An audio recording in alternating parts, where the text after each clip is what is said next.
Halo Tribuners, salam jumpa di Tribun Ambon hari ini edisi 25 Juli 2022 bersama saya Mesya Marasabesi. Tribuners, berita terbaru dari Kota Ambon dan sekitarnya akan kami hadirkan untuk Anda. Kita mulai dengan berita pertama.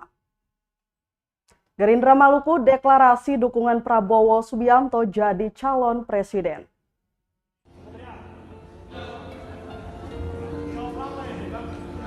Dewan Pimpinan Daerah atau DPD Gerindra Provinsi Maluku menggelar deklarasi dukungan Prabowo Subianto jadi calon Presiden RI 2024. Deklarasi dukungan Prabowo Subianto jadi calon presiden dipimpin langsung Ketua DPD Gerindra Provinsi Maluku, Hendrik Lewerisa di Hotel Santika Ambon, Senin 25 Juli 2022.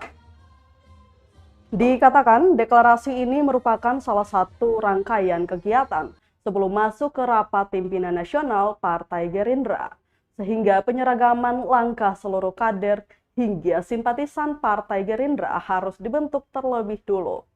Adapun 4 poin yang disampaikan dalam deklarasi tersebut, yakni yang pertama, kami Partai Gerindra Provinsi Maluku memohon kesediaan Bapak Prabowo Subianto untuk bersedia sebagai calon Presiden RI di tahun 2024. Kedua, kami bertekad mengkonsolidasikan seluruh kader Partai Gerindra di Provinsi Maluku untuk memenangkan pemilihan umum legislatif, pemilihan presiden, dan pemilihan seluruh kepala daerah di tahun 2024. Ketiga, kami bertekad menyeragamkan seluruh gerak langkah perjuangan partai, baik di tingkat provinsi, kabupaten, kota, kecamatan, dan negeri atau desa dengan arah perjuangan DPP Partai Gerindra. Terakhir, deklarasi ini ditetapkan dengan satu keyakinan, semoga Tuhan Yang Maha Kuasa meridhoi perjuangan kita. Pak Jokowi adalah pemimpin yang... Rekan-rekan DPC bisa kembali ke tempat masing-masing.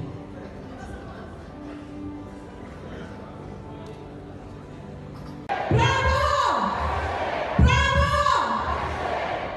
Terima kasih Bapak Ibu.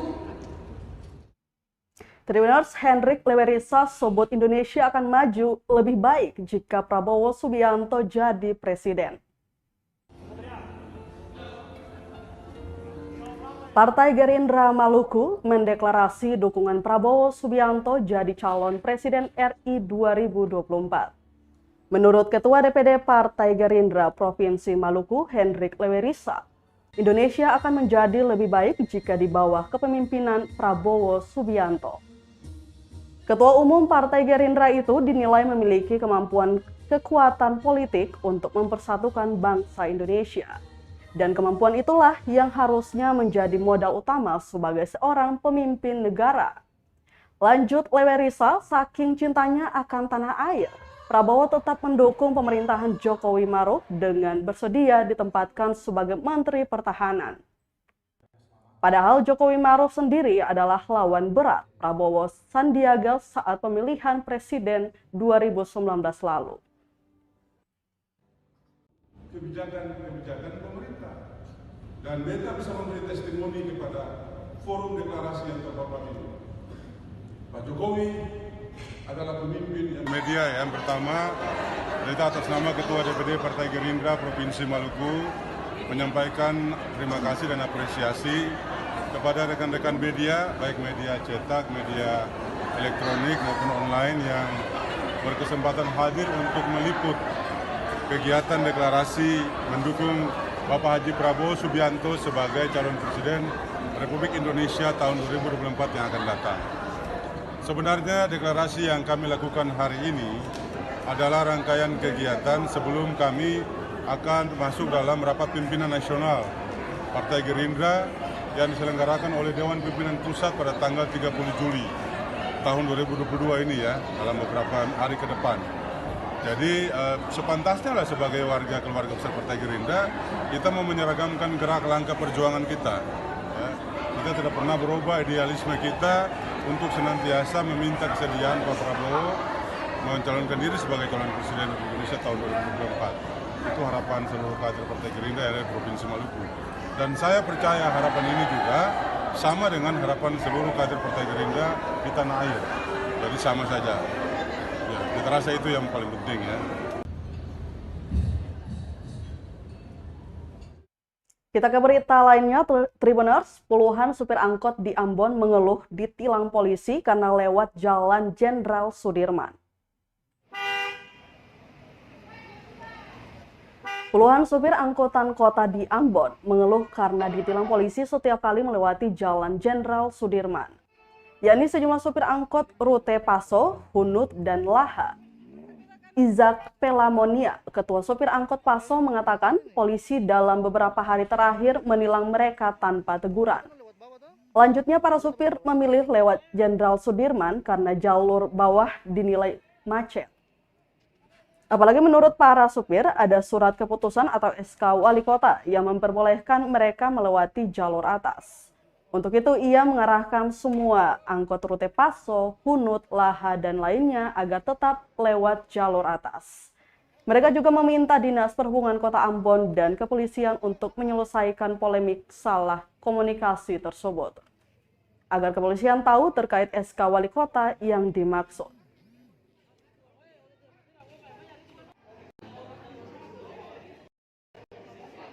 Pengemudi mengharapkan kepada kepolisian adalah sebelum menilang, tolong memberikan peneguran. Kamu orang angkut Paso, angkut Laha, angkut Hatiwe, Hunut, saya bisa lewat sini mulai besok. Itu ketemu paham, besok tidak akan sopir bisa lewat. Tapi sampai langsung perut tilang. Keresahan pengemudi loh, belum ada berikan teguran, langsung tilang. Doang katanya apa? Kata ini bahan cari uang. Gampang. Hari ini juga jam ini sopir Paso naik atas. Beta akan perintah ketemu lewat atas. Beta boleh tilang ke sini. Karena ketemu pegang kepada SK 3 berapa? 300 berapa kayak itu tadi Pak Kadis bilang. Beta boleh pegang kepada SK itu dan sekarang. Jadi teman-teman hari ini semua sudah dengar tuh, SK itu fungsi untuk ketemu lewat atas. Lewat atas. Itu ya.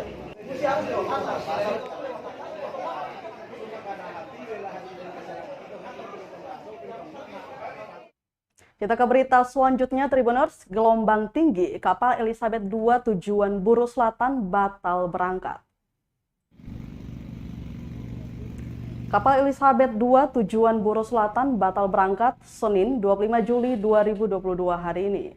Kapal Elizabeth II tujuan Buru Selatan ini tak jadi berangkat karena adanya tinggi gelombang capai 1,25 meter hingga 2,50 meter. Padahal seharusnya kapal Elizabeth II berangkat sore ini.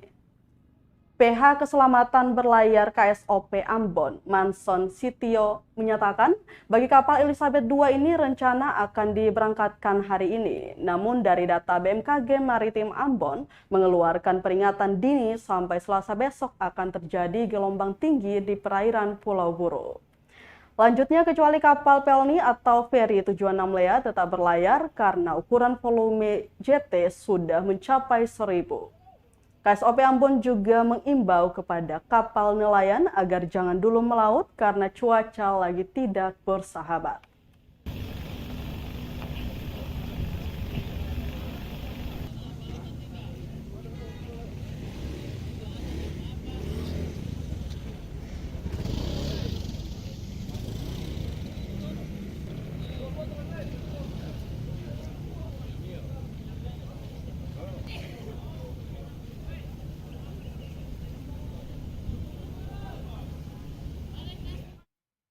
Benteng Middleburg di Negeri Paso tak terawat, rerumputan tinggi hingga penuh sampah.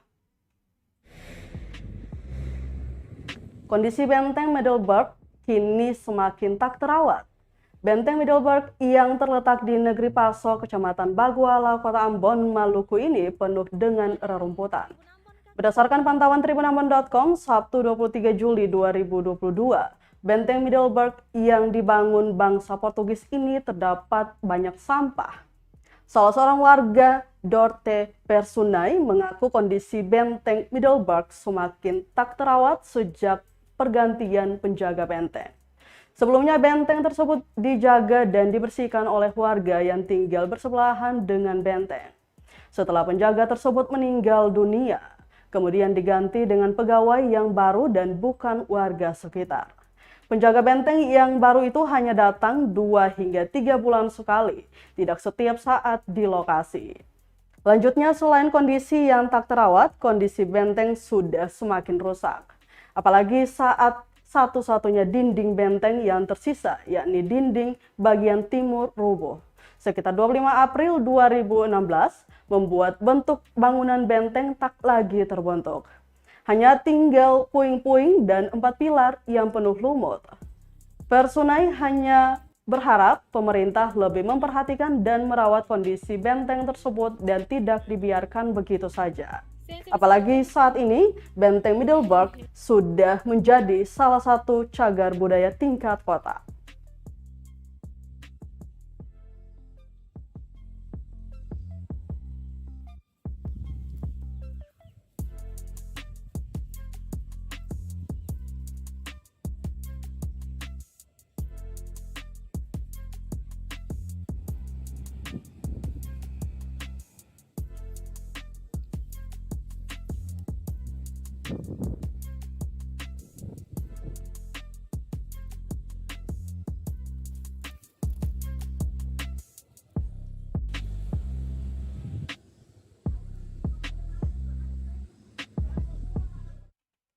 Asmat Souvenir, toko barang antik dari seluruh dunia, ada di Ambon.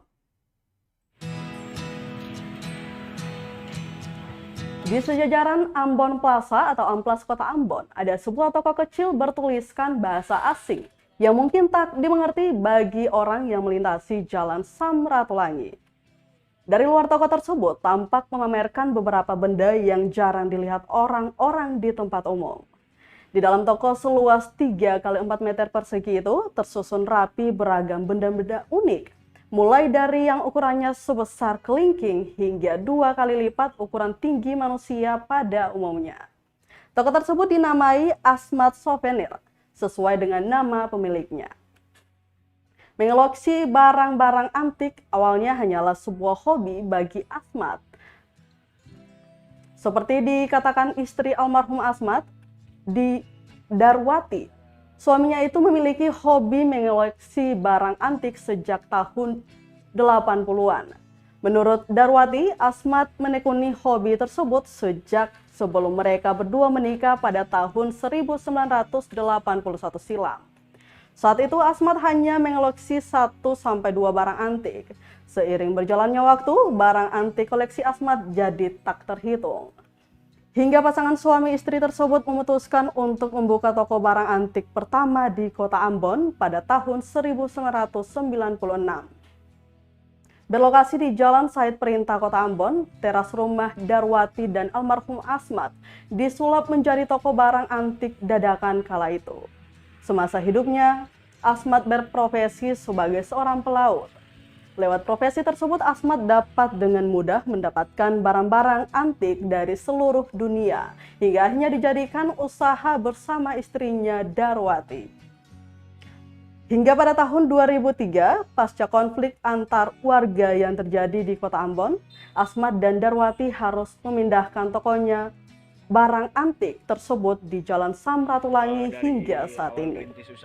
Namun sayang, Asmat harus menghembuskan nafas terakhirnya pada 2021 lalu dan membuat Darwati harus melanjutkan usaha yang telah dirintisnya itu.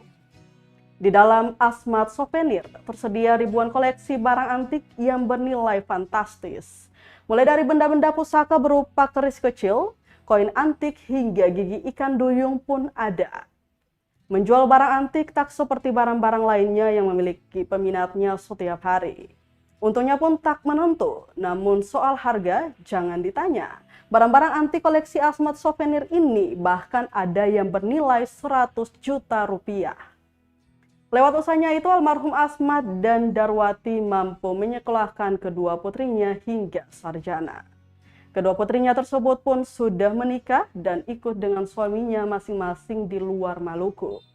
Darwati berpesan, jika barang-barang kuno terus dijaga dan dirawat, maka benda tersebut akan membawa rezeki untuk orang yang merawatnya. Dari awal rintis usaha itu tahun berapa, Ibu? Di suami punya usaha dari tahun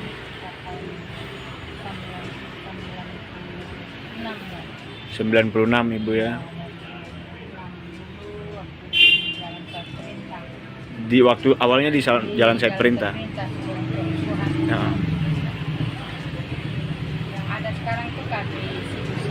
Oh, sekarang sudah ganti jadi kafe sibu-sibu di situ. Itu kan rumah suami punya rumah. Oh, dulu suami punya rumah ibu ya. Bapaknya punya rumah kan. Bapak Asmat ya? Ya, bapak. Ya, ibu. Kenapa mungkin ibu tahu dari suami mungkin kenapa bisa sampai pilih usaha jual barang antik begitu ibu? Karena hobinya dia. Tentu memang hobi koleksi. Hobi koleksi koin semua untuk kertas, uang kertas semua dikoleksi. Ibu ini kan barang antik ini bu. Iya. Dapatnya dari mana ini bu? Orang-orang bawah tadi. Orang-orang bawah. Oh berarti di sinilah ibu ada misal ada orang yang jual di ibu dan beli begitu, terima begitu ya. Ibu mungkin bisa kasih tunjuk begitu mana barang yang mungkin di sini yang paling antik begitu, ada begitu? Sudah habis, sudah selama almarhum punya sudah di almarhum belum meninggal sudah dijual. Mohon maaf ibu, almarhum meninggal tahun berapa? 2021. Oh tahun lalu ibu ya. Februari.